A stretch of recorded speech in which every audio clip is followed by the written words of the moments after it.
Pendidikan itu tidak penting di Indonesia. Para pemilik stasiun TV tidak banyak menggunakan kuasanya untuk mendidik. Mereka mempertontonkan apa saja yang menghasilkan profit bagi mereka. Drama percintaan, perselingkuhan, dendam dan pertikaian, acara gosip pagi, siang, dan malam. Apa yang bisa dipelajari anak-anak kita dari semua itu? Persentase tontonan edukatif dan yang non-edukatif jauh tertinggal. Pendidikan itu tidak penting di Indonesia. Para politisi mempertunjukkan kebohongan dan kepentingan partainya masing-masing. Mereka tidak peduli apakah mereka menjadi tokoh publik yang pantas dilihat dan ditiru. Yang penting agenda mereka tetap berjalan, elektabilitasnya naik, dan kembali terpilih di tahun-tahun mendatang.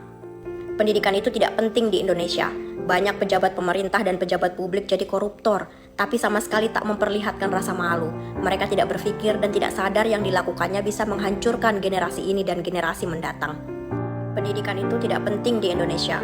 Lebih banyak para public figure memilih memamerkan Lamborghini, barang-barang bermerek, memperlihatkan harta-hartanya.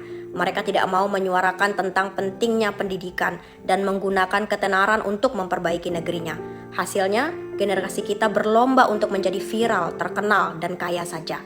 Pendidikan itu tidak penting di Indonesia, karena masih banyak orang tua berpikir bahwa kewajiban mereka menjadikan anaknya berpendidikan dan menjadi manusia yang luhur cukup dengan mengantar dan menjemput anak mereka dari sekolah saja.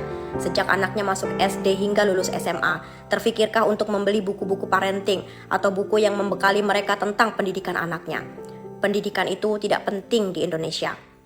Semua dari kita melakukan apapun semaunya. Kadang tak peduli bahwa kebebasan kita terikat tanggung jawab dan semua tindakan disaksikan anak-anak. Jika ada kasus besar, ada yang salah dengan anak-anak, baik di sekolah maupun di luar sekolah, kita akan meminta Menteri Pendidikan untuk berkomentar dan menuntut pertanggungjawaban. Pendidikan itu tidak penting di Indonesia.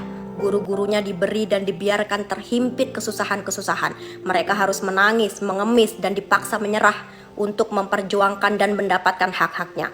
Waktu yang seharusnya mereka habiskan dengan anak-anak kita rampas untuk pekerjaan lainnya. Kita letakkan beban bernama pendidikan di pundak, kepala, dan kakinya. Tapi kita biarkan tangannya terikat dan perutnya lapar.